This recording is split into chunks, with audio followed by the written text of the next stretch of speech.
নমস্কার বন্ধুরা, আজকে একটা ঝিঙে আলু পোস্ত।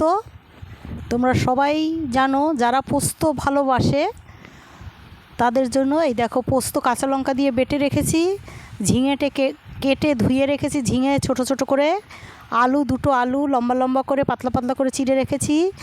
আর দেখো, কড়াতে দিয়েছি সর্ষের তেল আর কালো জিরা ফোড়ন, কিন্তু নিরামিষ।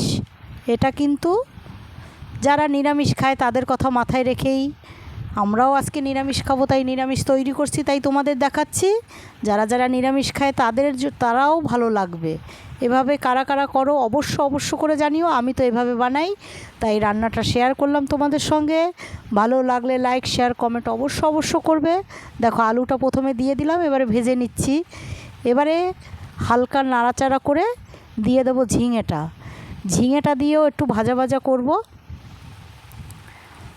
দেখো, ঝিঙেটা পুরোটাই দিয়ে দিলাম। এবারে সুন্দর করে ভাজা ভাজা হবে। ঝিঙেটা দারুণ লাগে। দেখো কত সুন্দর তোমাদের দেখাতে পারছি জানি না। দেখো, আমি তৈরি করছি তাই তোমাদের দেখাচ্ছি। কেমন লাগছে অবশ্য করে জানাবে।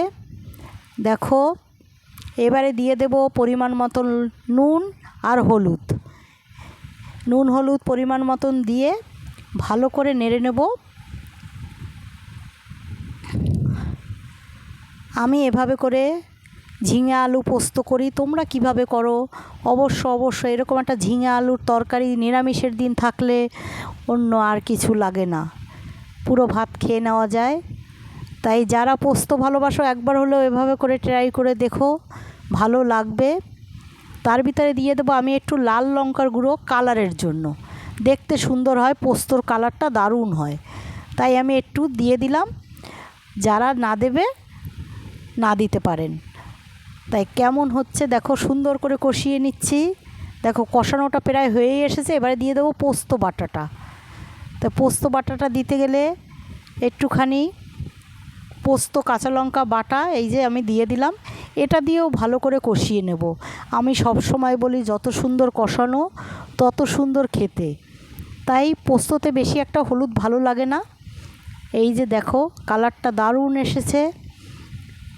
আমি তো এভাবে করে করি, সবাই করতে পারে, তাই আমার রান্নাঘর থেকে আজকে তোমাদের দেখাচ্ছি। ভালো লাগলে অবশ্য জানাবে। এই যে দেখো, কষিয়ে নিয়েছি। এবারে অল্প করে জল দিয়ে দেব। যেহেতু আমি এটা ভাতের সঙ্গে খাবো, তাই আমি একটু ঝোল রাখবো।